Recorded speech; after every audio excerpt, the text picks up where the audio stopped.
Bonjour à tous. Allez, souriez encore, souriez encore, souriez, souriez, souriez. Vous savez, lorsque le Seigneur nous visite, lorsqu'il nous parle, c'est toujours une bonne nouvelle. Hello Gisèle, je vois des visages que je connais. C'est formidable. Alors, je suis heureuse d'être là.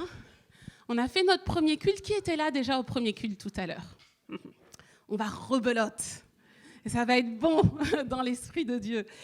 Voilà, donc merci beaucoup pour votre accueil. Depuis ce matin, on se sent vraiment comme à la maison. On est parti encore dans nos folies et les personnes du premier culte nous ont suivis. Donc tout ça pour dire que vous aussi, vous avez été embarqués dans nos folies, d'accord? J'ai vu des visages faire folie, quoi. Bien. Alors donc oui, je suis venue avec une petite équipe donc de l'école Destinée Dance School. Elles sont là, et puis aussi Pascaline et Cynthia qui sont aussi à Destinée Dance School. Je vais vous faire une petite présentation courte de moi, parce que ce n'est pas tant ça qui nous intéresse aujourd'hui, et j'ai surtout hâte de pouvoir vous partager ce que Dieu a mis sur mon cœur. Alors, je suis Virginie Enfa, et non pas NFA, par exemple, mais Enfa. Et donc, je suis mariée depuis bientôt 14 ans à mon époux qui s'appelle Anselme. J'ai un petit garçon de 5 ans qui s'appelle Joshua et une petite fille de 10 ans qui s'appelle Miché. Et ensemble, nous avons un ministère qui s'appelle Place des Destinées. Est-ce qu'il n'est pas beau ce mot, Place des Destinées? Ouais, moi, je le trouve formidable. Je trouve que les visions que Dieu donne à ses enfants, elles sont toujours formidables. Il y a une dimension créative quand on entend Place des Destinées. Puis surtout, c'est attaché à une promesse. Lorsque Dieu vous donne une vision, c'est toujours lié à une promesse.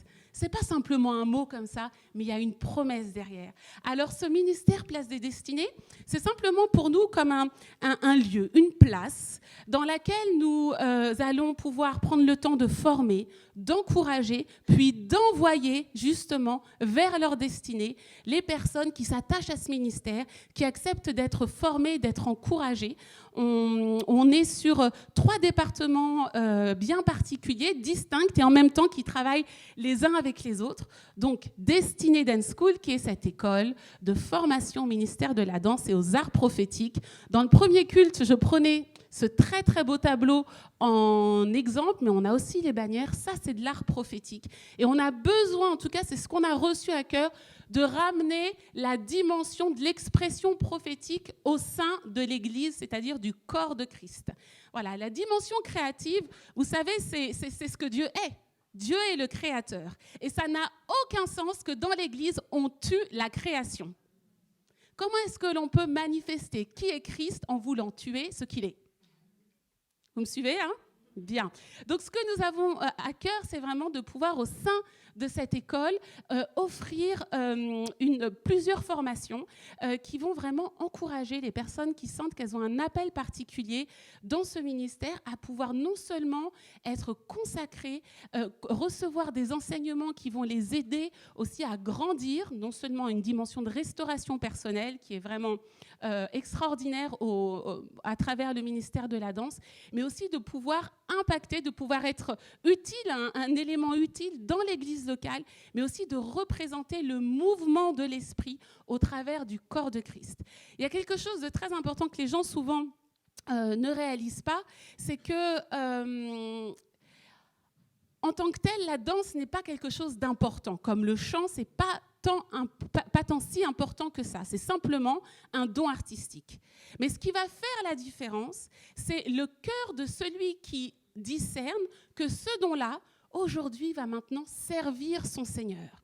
On peut tout à fait faire de la danse, on peut peindre, on peut être un grand orateur, on peut être un grand chanteur, en exerçant le don artistique sans que pour autant il soit un ministère. La dimension du ministère, elle intervient lorsque l'on souhaite qu'au travers de notre don, on puisse bâtir Christ en l'autre. C'est-à-dire que mon don devient une plateforme de bénédiction et surtout un relais entre le ciel et les enfants de Dieu. Je peux être chrétien, aimer la louange, aimer l'adoration, mais décider que mon don va m'appartenir et sera un divertissement. et je ne serai pas forcément dans la dimension du ministère. Et justement, ce qu'on a à cœur, c'est de pouvoir rappeler aux enfants de Dieu que non seulement Dieu a un appel pour la danse, que la parole de Dieu nous enseigne sur le mouvement. Parce qu'il y a de la danse dans la parole de Dieu, il y a des danseurs dans la parole de Dieu. Et puis, que Dieu a une destinée aussi pour l'Église au travers, vous savez, d'une restauration complète de tout le dispositif de louange et d'adoration que Dieu souhaite voir se manifester dans les derniers temps. Dieu est large, Dieu est divers, Dieu est coloré. Et le Seigneur souhaite s'exprimer au travers de tous les dons et les talents sanctifiés et consacrés de ses enfants. Amen. Ça, c'est notre école de formation. Et nous avons aussi un pôle qui est pour les médias que Anselme, mon époux, développe, notamment en Afrique, où on a à cœur justement de pouvoir former des jeunes qui ont simplement un rêve, qui ont simplement une vision, mais qui n'ont pas forcément les moyens, qui n'ont pas forcément la structure, ou pouvoir à la fois grandir dans une destinée professionnelle et à la fois grandir dans leur destinée prophétique. Et puis, on a aussi notre troisième département, qui est un département plus humanitaire, notamment auprès des orphelins, où là, on va investir justement sur l'enfance pour pouvoir les aider à réaliser quelle est leur identité en Christ. Ça, c'était la présentation. On va arriver à là où on veut en venir avec le Seigneur. Bien. 2020, le Seigneur me disait, 2020, c'est une nouvelle dimension. Et je vais me répéter encore, mais vous savez, on a tellement l'habitude d'entendre des... Peut-être qu'on peut amener la sœur à côté, parce que tout le monde regarde par là. Or, on aimerait aller là où Dieu veut nous voir aller. Ce serait peut-être mieux. Je reprends? Vous êtes avec moi? Super. Le Seigneur me disait 2020, nouvelle dimension. C'est bien, on fait comme les églises haïtiennes. Nouvelle dimension. Alors souvent, vous savez, on a tous des grands slogans de notre grande traversée du 31 au 1er. On est tous dans l'impact, tous dans la révolution, tous dans le... Et cette fois-ci, le Seigneur me dit non. C'est pas simplement un slogan. Il y a quelque chose qui est de l'ordre d'un rendez-vous prophétique avec moi que vous ne devez louper sous aucun prétexte. Alors moi, j'aimerais vous partager ce que Dieu m'a mis à cœur pour cette Église. Ce que je disais tout à l'heure, c'est que parfois, lorsque l'on entend une prédication, nous pensons que nous avons le temps de la mettre en pratique. J'entends une parole, « Ah, ça m'a touché ». Et puis finalement, tu rentres dans cette parole, tu rentres dans l'application de cet enseignement longtemps après. Laissez-moi vous dire qu'aujourd'hui, ce que je vais partager à vos cœurs, j'aimerais que vous puissiez y rentrer immédiatement. L'heure est grave. Parfois, nous avons des rendez-vous décisifs. Il y a des choses que vous ne pouvez pas louper.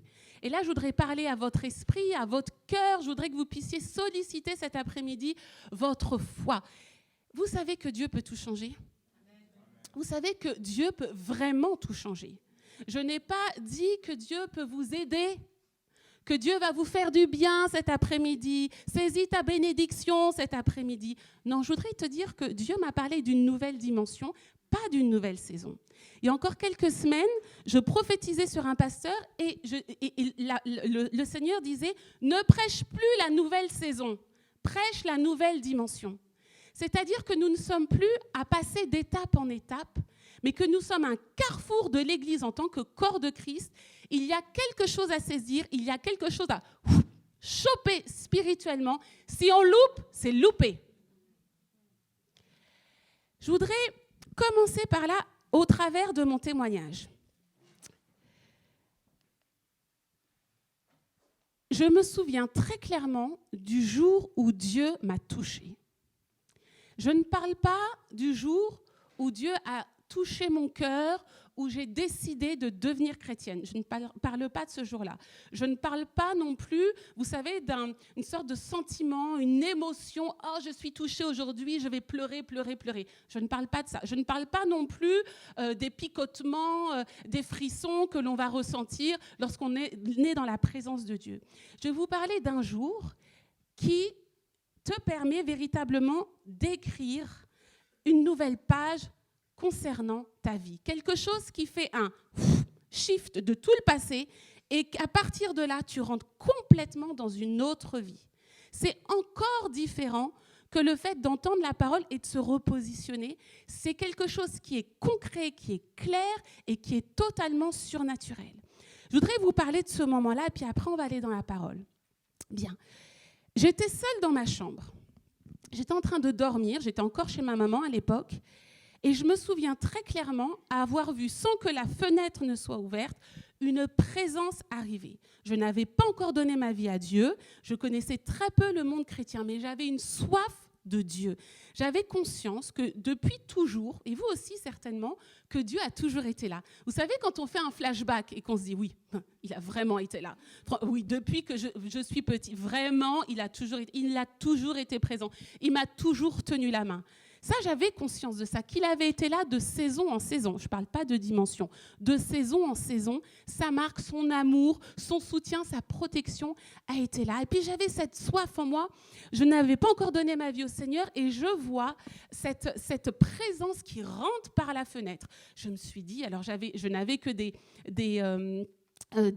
connaissances catholiques. Alors je me suis dit, extraordinaire, je suis en train de vivre un truc à la Sainte Thérèse de je ne sais quoi, qu'est-ce qui se passe ? Vous voyez, j'avais mes références de Lourdes et toutes ces choses-là. Je me suis dit, mais... Et puis, cette présence arrive dans la pièce, dans ma chambre, et elle s'engouffre dans ma bouche. Et là, Dieu me dit un mot. Ça, c'est entre Dieu et moi, vous ne le saurez pas ce qu'il a dit. Ça, c'est clac, c'est imprégné dans mon cœur. Et il me dit un mot, et puis je ressors de là et je me dis, mais waouh, j'ai été pas visitée. C'est pas être visitée. J'ai pas simplement été bouleversée. J'ai pas simplement eu envie de pleurer. Non, j'ai été touchée par Dieu. Le lendemain, ce toucher de Dieu restait quelque chose, une expérience surnaturelle. J'ai essayé de partager, mais concrètement, comment est-ce que les gens pouvaient, à part me croire, mais comment est-ce qu'ils pouvaient tangiblement comprendre que j'avais fait une expérience avec la dimension totalement surnaturelle de Dieu ? C'est un petit peu plus tard où lorsque je commence à découvrir ce qu'est le ministère de la danse et que je sens dans mon cœur que oui, il y a un défi à relever en France. Seigneur, je vais être de ce défi-là. Simplement, regardez bien une chose, c'est qu'au moment précis où mon cœur est boosté par cette envie de répondre à l'appel de Dieu, j'étais dans une situation où j'avais passé des années de consécration à mon art. J'étais ancienne artiste de cirque, toute petite depuis l'âge de 5 ans. Je m'entraînais à un très très haut niveau, notamment dans la voltige à cheval. Vous avez déjà vu la voltige à cheval ? Je dansais sur les chevaux. Eh oui. Et ça demande beaucoup, beaucoup d'entraînement. On appelle ça les acrobates à cheval.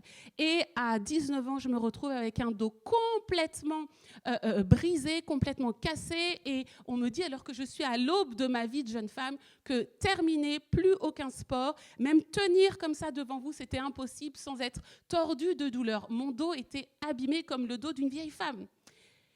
Mais dans cette condition, j'entends l'Esprit de Dieu qui me dit justement, je veux que tu danses pour ma gloire. Je veux que tu danses pour moi. C'est même pas que j'ai un vis-à-vis. Je ne vois même pas quelqu'un d'autre forcément le faire dans l'église. Il n'y avait pas véritablement de ressources. À l'époque, il n'y avait pas les YouTube et toutes ces choses-là où j'aurais pu voir ce qui se passe à tel ou tel endroit.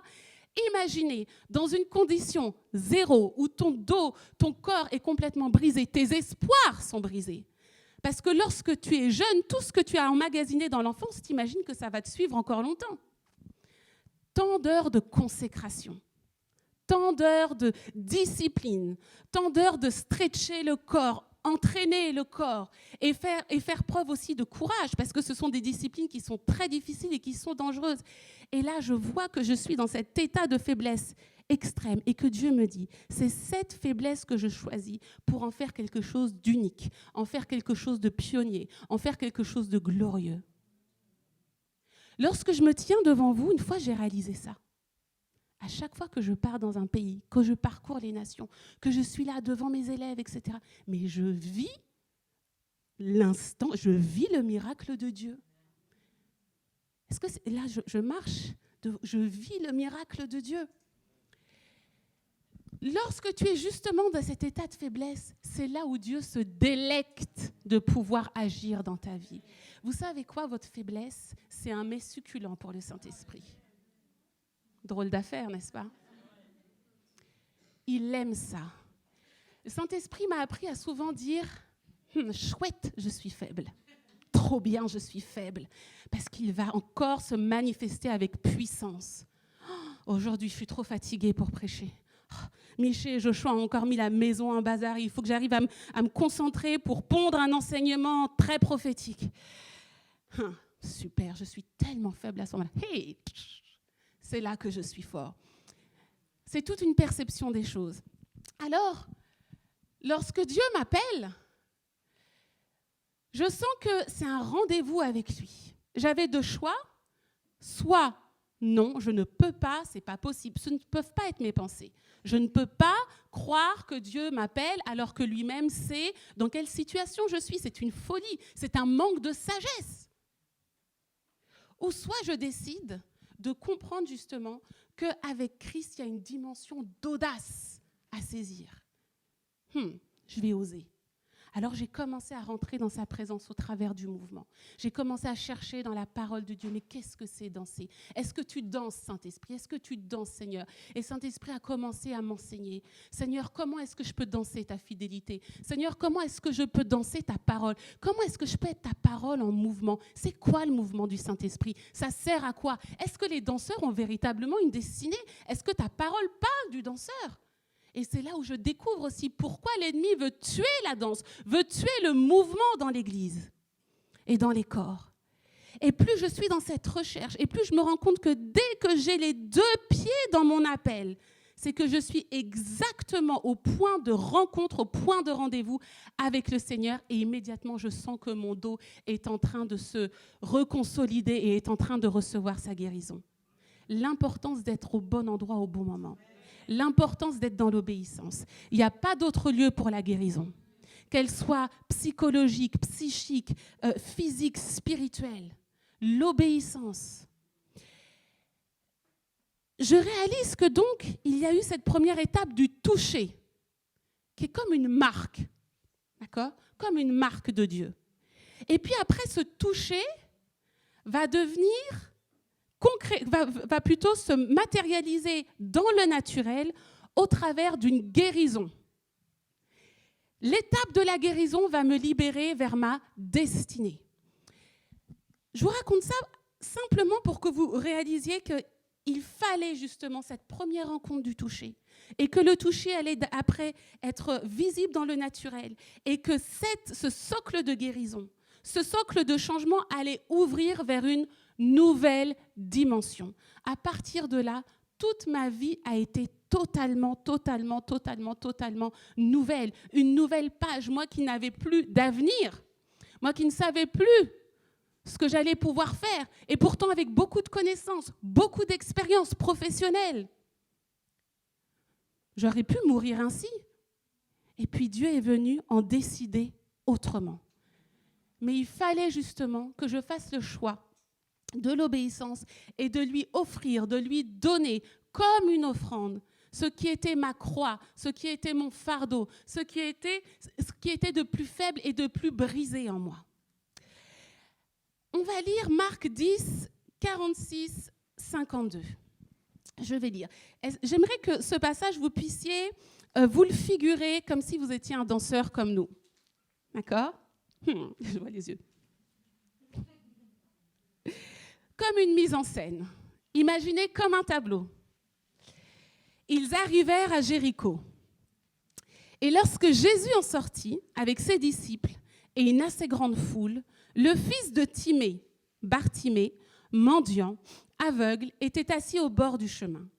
Il entendit que c'était Jésus de Nazareth. Et il se mit à crier « Fils de David, Jésus, aie pitié de moi !» Plusieurs le reprenaient pour le faire taire, mais il criait beaucoup plus fort Fils de David, aie pitié de moi. Jésus s'arrêta et il dit, appelez-le. Ils appelèrent l'aveugle en lui disant, prends courage, lève-toi, il t'appelle. L'aveugle jeta son manteau et en se levant d'un bond, vint vers Jésus. Jésus, prenant la parole, lui dit, que veux-tu que je te fasse ? Rabboni, lui répondit l'aveugle, que je recouvre la vue. Et Jésus lui dit, va, ta foi t'a sauvé. Aussitôt, il recouvra la vue et suivit Jésus dans le chemin. J'aime beaucoup ce passage. Je trouve que c'est un magnifique vis-à-vis avec l'histoire, mon histoire que je viens de vous conter, mais aussi avec votre histoire. Il y a vraiment un enseignement capital à comprendre. La première des choses, c'est que Bartimée, il est déjà identifié dans la parole d'emblée. Lorsque dans la parole on a cela, il faut être très attentif. Bartimée, fils de Timée. Il a donc une famille, il y a donc un environnement autour de lui. Il a peut-être même des frères et sœurs. C'est qu'on connaît Timée, c'est que certainement c'est une famille qui est connue d'une façon ou d'une autre. En tout cas, Bartimée, il fait partie de l'environnement du quartier, de l'environnement de la ville. Je disais tout à l'heure qu'il est sans doute déposé là le matin et qu'on vient certainement le chercher le soir. Il est aveugle, il est mendiant, on le signifie, on le caractérise. Quand on parle de lui, on va dire quoi ? Bartimée, mais le fils de Timée. Attends, le fils de Timée, Bartimée, oui, le mendiant, l'aveugle. Ah, celui qui est là-bas, là, avec le vieux manteau. C'est comme un nom, c'est comme une appellation, on le nomme au travers de cela. Il y a quelque chose de formidable qui va arriver à Bartimée. C'est qu'il est dans cette situation, certainement depuis longtemps, et il va réaliser que Jésus passe dans sa ville. Jésus passe le long du chemin. Dans sa situation, il a deux choix. Soit il se dit que mais de toute façon, il est là, il est dans cette situation, il fait avec. Ça fait déjà tellement longtemps qu'il fait avec. Peut-être qu'il n'est même pas si malheureux que ça. Au bout d'un moment, ça devient une habitude et finalement, il est peut-être même résigné concernant sa condition. On comprend qu'il a une famille, peut-être même qu'il est aimé dans sa famille. Et puis que c'est simplement devenu une sorte de job, il aide, il soutient sa famille au travers la mendicité. Donc il pourrait ne pas forcément avoir une envie si pressante de changer sa destinée, mais il y a quelque chose de formidable, c'est qu'il réalise. Il y a une audace qui monte en lui. Bartimée réalise que Jésus est dans ce lieu. Je voudrais vous le dire à vous aussi, votre foi là, aujourd'hui. Est-ce que vous pouvez réaliser que Jésus est dans ce lieu ? Et là, vous allez, oui, mais attends, tous les dimanches, il est dans ce lieu, quand je vais, il est dans ce lieu, il est dans ce lieu. Mais il y avait quand même, ça faisait quand même un certain temps que Bartimée était là. Jésus aurait pu passer plus tard, il aurait pu passer avant. Il y a un point de rendez-vous dans la vie de chacun d'entre nous. Et ce n'est pas quelque chose qui est là de façon continue. Il y a un rendez-vous qui est le rendez-vous de tous les rendez-vous. Bien sûr, le rendez-vous où tu vas donner ta vie à Dieu, c'est le plus grand des rendez-vous. Mais il y a un rendez-vous. Il y a un rendez-vous, des rendez-vous qui changent véritablement tout. Certainement que Bartimée avait déjà entendu parler de Jésus. C'est pour ça qu'il s'est comporté de la sorte. Il avait déjà vécu des rendez-vous avec Christ d'une certaine façon, qui avait bougé sa foi. Si jamais un jour il passe dans ma ville, je vais le saisir. Il y avait déjà eu quelque chose. Certainement que son cœur était déjà prêt. J'attends que ça. S'il passe dans ma ville, je serai le premier à bondir. Sauf que cette fois, Jésus est là, physiquement. Et moi, c'est ce que je voudrais vous dire. C'est qu'aujourd'hui, je ne veux pas simplement faire une prédication de plus. Ah, Jésus est là, et il nous visite. Ce n'est pas simplement une visitation, c'est un rendez-vous. Est-ce que ce n'est pas formidable ? Est-ce que vous ne pourriez pas prendre vous aussi le temps de l'audace, de croire qu'il est là, vraiment là, et qu'à vous aussi, il va prendre le temps de parler et que quelque chose de radical va se produire. Est-ce qu'on ne rêve pas tous de ça, sincèrement ? Est-ce qu'on ne rêve pas tous que quelque chose de radical se produise dans notre vie? Les amis, peut-être que c'est aujourd'hui, c'est pas peut-être, c'est même là. Je suis venue avec cette parole, j'aurais pu prêcher sur autre chose, mais j'ai senti dans mon cœur que c'était comme un cri que Christ lance à l'Église, au corps de Christ. Je reviens bientôt. N'ayez pas l'habitude d'entendre que Christ revient bientôt. Sachez-vous, vous réveillez, électrochoc. C'est plutôt, ok, il revient bientôt. Et là, aujourd'hui, on a rendez-vous avec lui. Il veut nous visiter. Il est là physiquement. Par son esprit, il y a quelque chose de très particulier qui va se passer. Ce n'est pas simplement que je vais sentir sa présence, mais il y a quelque chose de plus profond qu'il va vouloir impulser dans ma vie. Bartimée est donc bougé dans son audace, il se lève, et là, que se passe-t-il? Il y a ce manteau qui tombe. Notre sœur, tout à l'heure, elle a parlé de manteau dans la prophétie. Elle a parlé de manteau. Je pense que vous devriez vraiment être très sensible à ça. Dieu veut faire quelque chose avec cette affaire de manteau-là. Le manteau de Bartimée, c'était à nouveau quelque chose qui faisait partie de son personnage, partie de son identité. Le manteau du mendiant Bartimée. On sait que c'était son manteau. Un manteau sale, un manteau méprisable, un manteau qui correspondait à sa condition. Mais vous savez que Christ veut nous revêtir de quelque chose de neuf et de quelque chose de nouveau. Vous savez qu'aujourd'hui, vous avez pu rentrer dans 2020 avec le manteau de 2016. La mentalité, l'état d'esprit, la perception, le cœur de 2016. Certains même peuvent continuer à rester sur des souvenirs. Ah, l'église de notre temps. Ah, l'église d'avant. Ah, avant, il y avait plus de feu. Ah, avant. Tout ça, ça vous empêche. Ça vous empêche de rentrer justement dans la nouvelle dimension. Imaginez notre Bartimée, s'il était là, tout aveugle, avec son gros manteau qui pèse, qui pue sa condition misérable. Il serait là en train de marcher vers Jésus, alors qu'il est celui qui pourvoit au nouveau manteau. Est-ce que ça n'aurait pas été un manque de foi de s'approcher de celui qui revêt de façon renouvelée, de façon nouvelle, et dire, Jésus, est-ce que tu peux me guérir? Mais surtout, je garde mon vieux truc qui pue sur les épaules. Audace. Le manteau qui tombe. C'est tout un ballet. Oui, bruitage. Voilà. Il fait tomber son manteau. Tout aveugle qu'il est, imaginez la scène, d'accord? Et puis les gens qui le méprisent, les gens qui ont l'habitude de lui, puis certainement qui le mettent un peu de côté. Oh là là, quelle audace, Bartimée! Qu'est-ce qui se passe? Et je marche vers ma destinée, fils de David, aie pitié de moi! Avec une petite voix un petit peu timide et pas trop assurée, mais en même temps son cœur crie. Un truc qui peut être un peu pathétique. Il est là, tout chancelant, et il traverse le chemin. Et puis, il y a toutes ces voix d'intimidation. Ah, mais qu'est-ce qu'il a? Mais oh, Bartimée, tu vas où, là? Bartimée, non. Toutes ces voix. Et il continue. Fils de David, aie pitié de moi. Le maître s'arrête. La foi, l'audace de Bartimée vient toucher le cœur de Dieu. Il y a un serviteur de Dieu formidable qui partageait son expérience. Il dit, Dieu lui a dit que je n'ai pas de chouchou. Je n'utilise pas les gens parce que lui, je l'aime plus qu'un autre. Ça n'a rien à voir. Je l'utilise parce qu'il m'a touché. Dieu peut être touché par vous. Et ce qui le touche, c'est votre foi, c'est votre audace. Vous devez apprendre à vous signifier à Dieu. Vous devez vouloir soupirer que son cœur se tourne vers vous. Et ça, c'est de l'audace, c'est de la passion.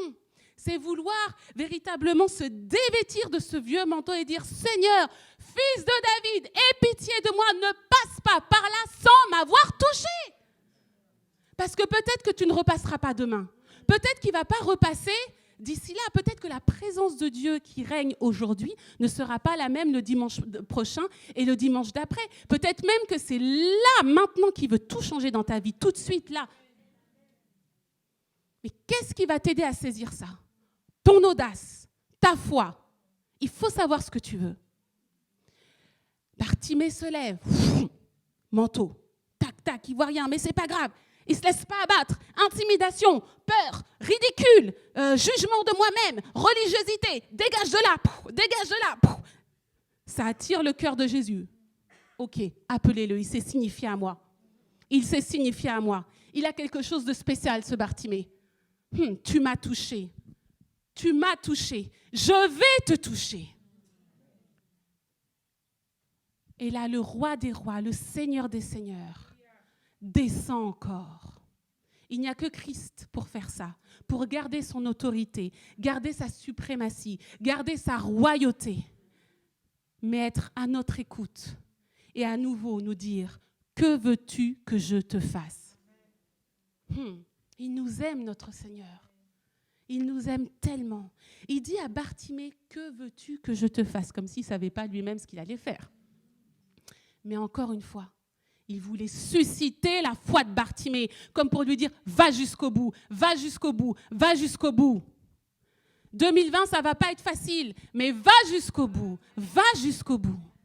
Alors Bartimée, certainement qu'il vous dit « Bon, Seigneur, tu sais très bien ce que tu veux que je... » Bon, je vais répondre quand même. Que je recouvre la vue. Transfert, revêtement. Le manteau que Bartimée n'avait plus va être remplacé par un nouveau manteau. Et il est caractérisé, matérialisé dans le monde naturel par, justement, l'onction de guérison qui va s'imprégner sur Bartimée. Bartimée marchait comme ça avec son manteau. Vous imaginez les vieux manteaux et tout à coup, tac, il reçoit un revêtement spirituel, guérison. Tac, un homme fier. Et il suit Jésus sur le bord du chemin. La destinée de Bartimée a été changée, bouleversée en quoi ? 10 secondes d'histoire. Extraordinaire, n'est-ce pas ? Extraordinaire. La femme à la perte de sang, pareil. Un toucher. Cherche le toucher de Dieu. Cherche le toucher. Mais toi, touche-le d'abord. C'est facile de dire, Seigneur, vous savez, être un consommateur de la présence de Dieu. Oh, comme une noix qu'on gave. Ta présence vient, grossit, je deviens gros de ta parole et j'en fais rien, je porte pas de fruits. Non. Pas d'obèse de la parole ou de la présence de Dieu ici. Non. Seigneur, tu m'as déjà beaucoup donné. Franchement, on a déjà assez de sujets de louange et d'adoration. On n'a pas tout le temps besoin d'être chamboulé dans la louange. C'est bon, on a déjà des choses. Alors on se met en mouvement et on va toucher le cœur de Dieu. Cette femme, je disais tout à l'heure, on n'a jamais su son nom dans la parole. Imaginez que votre prénom ce soit hémorragie et que votre nom ce soit depuis 12 ans. Mais quelle malédiction, c'est terrible. Hémorragie depuis 12 ans. C'était comme ça qu'on la définissait, qu'on la caractérisait. C'était ça son nom. Mais Jésus va remplacer son nom, mais il lui faut un toucher. Alors avec sa foi, avec sa honte, elle arrive là, tac, il y a toute la foule, hop, elle arrive à mettre sa petite main, ni vu ni connu. Extraordinaire. Et là, à nouveau, le Seigneur se retourne. Quelqu'un m'a touché. Tu vas être toi aussi touché. Elle est touchée. Elle est guérie, c'est la manifestation de ce toucher-là dans le naturel. Et maintenant, elle est une femme nouvelle et elle rentre dans une nouvelle destinée. Ce sont des points de rendez-vous de nouvelles dimensions. Elle n'a pas simplement reçu un baume pour que l'hémorragie ou un super médicament, pour que l'hémorragie se calme un petit peu. Oh Seigneur, merci parce que là, je sens que ça s'est calmé. Non, radical. Terminé. L'histoire d'avant, c'est avant, totalement, avant. Et c'est exactement ce que Dieu veut faire avec vous aujourd'hui. Vous ne trouvez pas que c'est une bonne nouvelle ? C'est une excellente nouvelle. Lorsque je vous dis ça, s'il vous plaît, faites monter votre foi et votre audace. Faites un point dans votre cœur. Waouh, Seigneur, je ne veux pas louper ce rendez-vous. Aujourd'hui, 19 janvier, Seigneur, j'ai un rendez-vous avec toi. Vous avez tous une sorte d'hémorragie. Vous avez tous un vieux manteau quelque part. Et bien qu'on soit converti, etc., je voudrais vous dire que ce n'est pas simplement quelque chose qui est lié au péché. un environnement, un parent, une situation, un travail, un environnement, il y a quelque chose, on porte une croix. Il y a quelque chose qui est douloureux à notre cœur. Il y a une relation, peut-être avec votre maman, peut-être avec votre papa, vous savez, des choses qui sont difficiles. Faites un point dans votre esprit sur, Seigneur, quel est véritablement ce poids, ce boulet, quel est ce vieux manteau que je porte depuis. Je parle d'un manteau dont vous dites, je suis habituée, le Seigneur m'aide, gloire à Dieu. Tout ça, ça m'a bâti. Tout ça, ça m'a rendu la personne que je suis. Maintenant, je suis plus fort grâce à cette immense épreuve, etc. Peut-être même que vous vous dites, heureusement que c'est là parce que finalement, ça me rend courageux et que lorsque les gens me regardent, ils disent, quelle femme forte, quel homme fort, courageux. Tout ça, peut-être que même ça titille votre ego. Je voudrais aujourd'hui qu'on puisse remettre en profondeur cette situation. Et ne soyez pas des gens superficiels. N'allez pas chercher le petit truc qui ne va pas dans votre vie. Non. Il y a quelque chose qui met une sorte d'ambiance. Il y a quelque chose qui implique une atmosphère dans votre vie et qui est là même depuis longtemps. Quelque chose qui a caractérisé. On vous nomme au travers de ça. Est-ce qu'on peut placer ça entre les mains de Dieu et dire, Seigneur, là, il y a un manteau dont je veux me débarrasser. Pas simplement pour aller dans une nouvelle saison. Je ne vous demande pas de prier pour avoir plus de force pour pouvoir supporter cette croix-là. Aujourd'hui, Dieu veut faire une cisure franche, radicale, nette avec l'avant et avec l'après.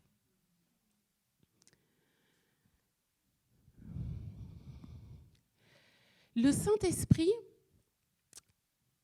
m'avait montré que l'annonce d'une nouvelle dimension, ça réjouit nos cœurs, ça booste notre foi. Mais n'oubliez pas qu'il y a un début à chaque chose. Vous pouvez continuer à prier pour ceux qui sont vraiment dans une profondeur. Il y a un début à chaque chose. Lorsque l'on dit nouvelle dimension, lorsqu'il y a une étape, une transformation profonde, il y a un début à chaque chose. Imaginez maintenant notre Bartimée. Imaginez notre Samaritaine aussi. Imaginez notre femme qui saignait. Lorsqu'ils sont délivrés, lorsque leur destinée leur est révélée, c'est-à-dire de suivre Christ et de commencer à être des témoins et des évangélistes aussi, à ce moment-là, est-ce qu'il n'y a pas quelque chose de déroutant lorsqu'on vous retire ce qui faisait votre combat de toute une vie? Il y a quelque chose de déroutant. Tout à coup, à quoi vais-je penser? Comment est-ce que je vais diriger mes prières? Quel va être mon combat? Quelle va être mon intercession? Quelle va être mon espérance? On peut avoir peur de tout recommencer. On peut être déstabilisé par quelque chose de complètement neuf. On peut être intimidé par le changement. Il y a quelque chose qui nous fait peut-être même reculer. Peut-être que Bartimée, au moment où le Seigneur lui a dit « Que veux-tu que je te fasse ?» Et c'est ce qu'il vous dit aujourd'hui. Waouh, que veux-tu que je te fasse? Il avait le choix de dire plein de choses, n'est-ce pas? C'est extraordinaire. Dieu vous demande ça. Vous avez envie de sortir une liste. Ça pouvait être déroutant pour lui de se dire « Mais si je recouvre la vue, je serai une toute autre personne. » Je ne connais pas. C'est se jeter dans un précipice. Comment est-ce que je vais être perçue? Quel travail vais-je faire? Et j'ai peur peut-être de voir le monde autour de moi avec des yeux nouveaux. Il y a quelque chose qui fait peur. Et c'est là où cette dimension du revêtement, cette dimension de l'onction de Dieu, lorsqu'elle va s'épaissir sur vous, était extrêmement importante. C'est-à-dire que vous devez rentrer dans la nouvelle dimension sans les armes d'autrefois. Vos capacités, vos dons, vos talents d'autrefois n'ont plus rien à faire dans cette nouvelle dimension. L'onction que vous allez recevoir et que vous recevez par la foi maintenant, elle va venir démultiplier, révéler aussi et renouveler des anciens rêves, des anciennes visions. Il y a des choses que vous aviez commencé à faire et que vous aviez dû arrêter. Tout à l'heure, je prophétisais des entreprises, c'est ça, un rêve d'entreprise. Réouvrez vos carnets, Réouvrez vos fichiers et vous allez voir que le Seigneur vous oint pour pouvoir ramener à la surface qui avait été mort à cause de l'ancienne dimension. C'est une excellente nouvelle. Dieu veut faire quelque chose de totalement nouveau. Et encore une fois, on ne fait pas du vieux, on ne prend pas le vieux pour faire du neuf.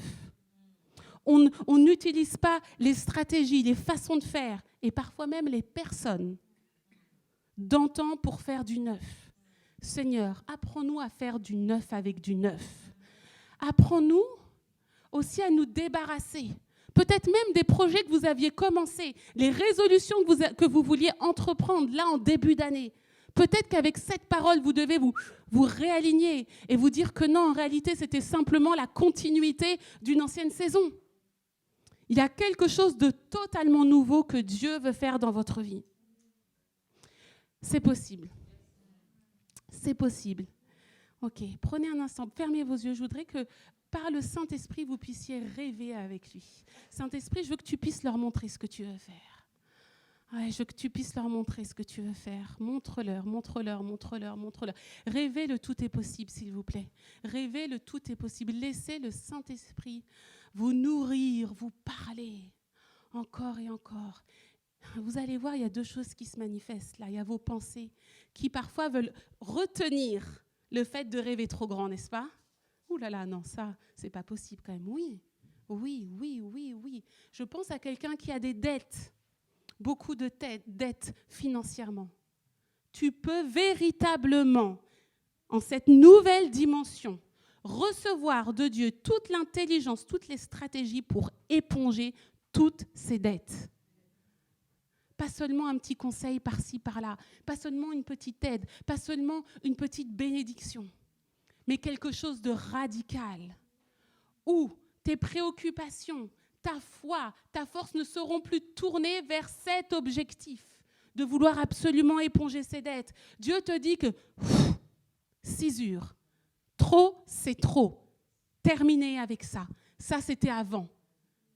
Ça t'a édifié, tu as travaillé sur ton caractère. Mais aujourd'hui, c'est la fin de cette saison, c'est la fin de cette dimension, c'est la fin de cette ère. Je veux écrire une ère nouvelle pour ta vie. Je voudrais que dans votre cœur, vous puissiez ouvrir le nouveau livre de votre vie, s'il vous plaît. Vous allez l'ouvrir et là, vous savez, c'est page blanche.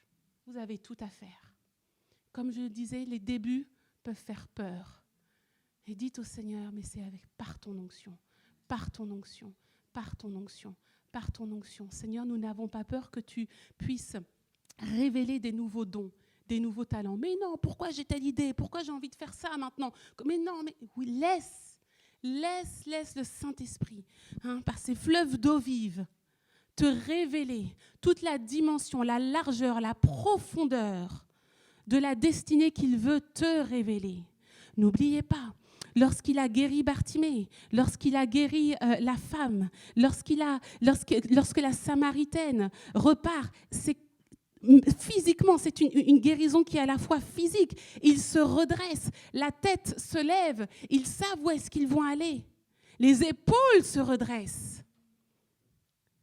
On parle d'une nouvelle page, esprit, âme et corps, dans tous les domaines de ta vie. Dans le domaine spirituel, dans le domaine physique, même aux yeux de la société. On ne t'appellera plus de la même façon. Il y a quelque chose de totalement neuf. Totalement neuf. Je voudrais qu'on puisse se positionner sur nos pieds, s'il vous plaît. Et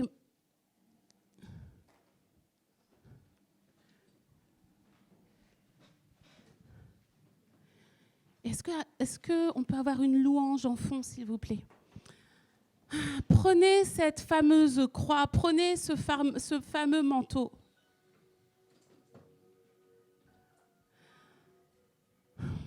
Mes amis, je voudrais que vous puissiez saisir cette occasion, s'il vous plaît. Ne la laissez pas passer. Le Seigneur est à Colombes. Et le Seigneur est dans cette église. Et je voudrais que vous puissiez sentir le Saint-Esprit qui passe dans les allées. Et à chaque fois, il s'arrête sur chacun d'entre vous. Que veux-tu que je te fasse? Que veux-tu que je te fasse? Que veux-tu que je te fasse? Réponds-moi, que veux-tu? Que veux-tu? Que veux-tu? Que veux-tu? Que veux-tu? Que veux-tu? Que veux-tu? Que veux-tu? Que veux-tu? Répondez-lui à chaque fois, que veux-tu que je te fasse? Que veux-tu que je te fasse? Ne le laissez pas passer. La réponse du Seigneur, c'est qui va crier assez fort? Qui aura assez d'audace?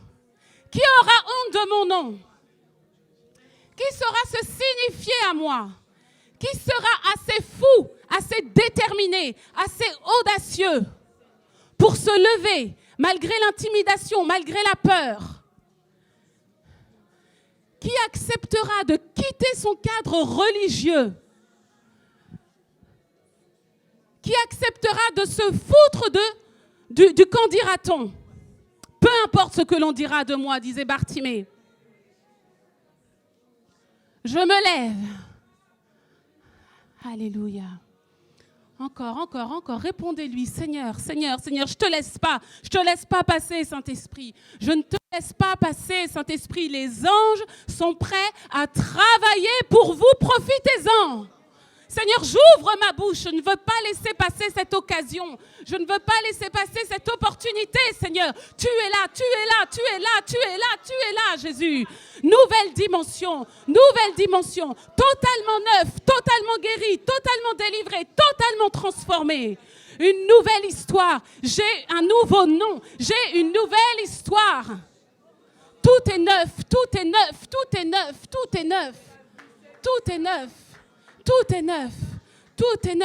Touche-moi, Seigneur. En profondeur. Quelque chose que je n'ai jamais vu. Seigneur, quelque chose que je n'ai jamais touché. Quelque chose que je n'ai jamais vécu. Épate-nous, Saint-Esprit. Émerveille-nous, Seigneur.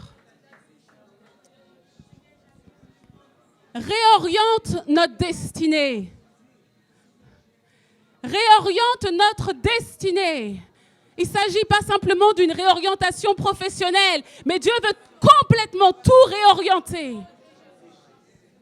Réoriente ma destinée, Seigneur. Révèle-toi. Est-ce que vous pouvez lui dire, je suis prêt. Oui, Seigneur, je suis prêt. Alléluia, je suis prêt, Seigneur. Et je suis d'accord, Seigneur. Je suis prêt, Seigneur. Et je compte sur toi. Au nom de Jésus, Seigneur, je déclare qu'un nouveau revêtement, Seigneur, coule maintenant sur tes enfants. Est-ce que vous pouvez retirer l'ancien manteau? Retirez-le. Retirez la misère. Retirez le manque d'espoir. Retirez-le. Seigneur, ça demande une action de notre part. Allez, posez un acte prophétique. Retirez ce manteau. Seigneur, je le lâche. Les pensées, je le lâche, Seigneur.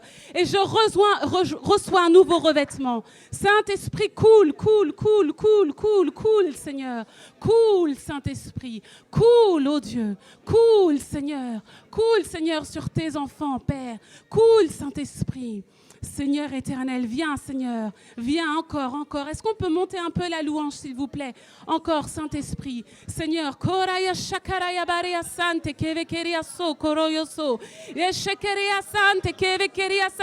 le rendez-vous, Seigneur. Alléluia. Alléluia. Oh, gloire, célébration, Seigneur. Nous te bénissons. Tout est nouveau. Tout est complètement nouveau, Saint-Esprit. Tout est nouveau.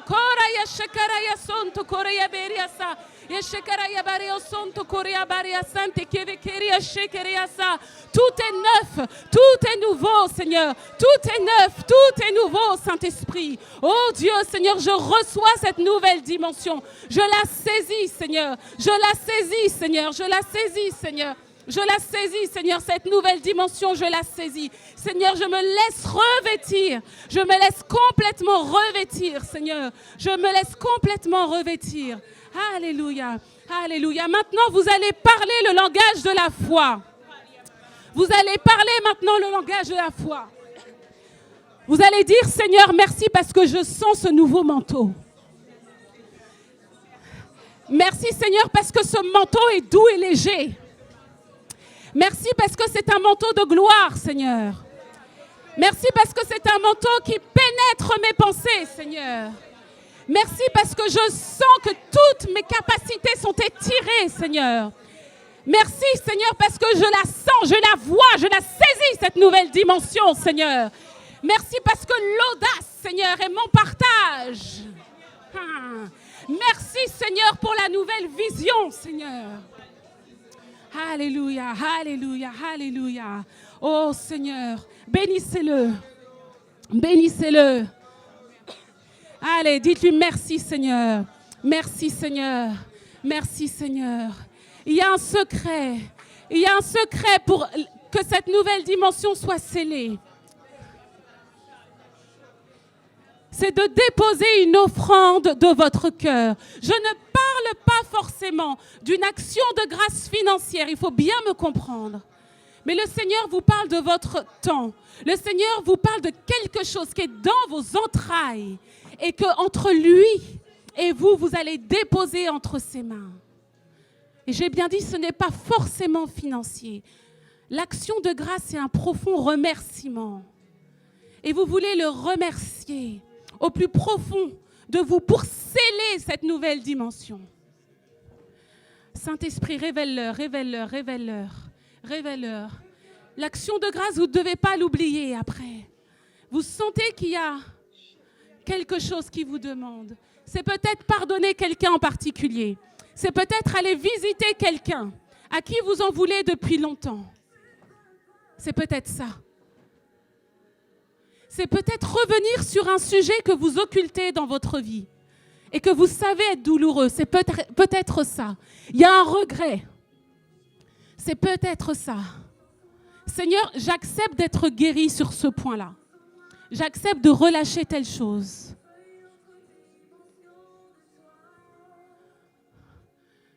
Seigneur, je mets tout le temps en excuse entre toi et moi. Mais le quotidien, ma fatigue, mon travail, mes enfants, alors que je sais que tu veux que je te serve. Alors je fais, Seigneur, ce pas de foi, de pouvoir m'organiser et de croire que c'est en commençant à te servir que cette onction de la nouvelle dimension va me porter, Seigneur. C'est peut-être ça, l'action de grâce. Alléluia. Alors en tant qu'Église, le CEP, je voudrais que tu lèves tes mains, s'il te plaît, dans la nouvelle dimension. Ce n'est pas qu'une question individuelle, c'est une affaire d'Église, c'est une affaire de rassemblement des croyants. Est-ce qu'on peut travailler sur l'unité du CEP? Est-ce qu'on peut travailler sur cette unité? Allez, dites-lui, Seigneur, c'est ensemble, ensemble, ensemble, on rentre dans la nouvelle dimension. Ensemble, Seigneur, en tant qu'Église, ensemble, Seigneur, là où j'avais des différends, là où j'avais des problèmes, des confusions pour comprendre là où le pasteur voulait nous emmener. Seigneur, Seigneur, Seigneur, je me soumets et je décide d'avancer avec les leaders, d'avancer avec les responsables.